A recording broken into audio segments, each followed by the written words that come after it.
मुझे मत काटो। लकड़हारा चौंक। एक छोटे से गांव में एक गरीब लकड़हारा रहता था। वो बिल्कुल अकेला था। न उसकी कोई बीवी थी न बच्चे।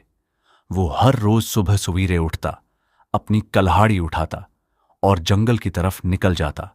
वहां से लकड़ियां काटता और शहर जाकर बेचता। उसी तरह उसका गुजर बिसर होता था। एक दिन वो जंगल में एक बहुत बड़े और पुराने दरख्त के पास पहुंचा। उसने अपनी कुल्हाड़ी उठाई और दरख्त पर वार किया।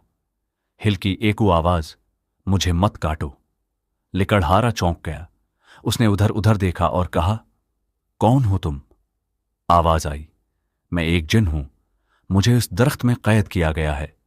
अगर तुम मुझे आजाद कर दो तो मैं तुम्हारी 3 ख्वाहिशें पूरी करूंगा। लकड़हारा कुछ देर सोचता रहा, फिर उसने जमीन खोदना शुरू कर दी। काफी मेहनत के बाद उसे एक पुराना मुटका मिला। जैसे ही उसने मुटका खोला, धुआं निकला और एक जिन जाहिर हो गया। जिन ने कहा, तुमने मुझे आजाद किया, अब अपनी 3 ख्वाहिशें बताओ। लकड़हारा बोला, मेरी पहली ख्वाहिश है कि मुझे कभी खाने की कमी ना हो। जिन ने कहा, तुम्हारी ख्वाहिश पूरी हुई।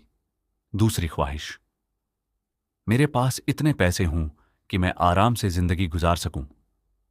यह भी पूरी हुई।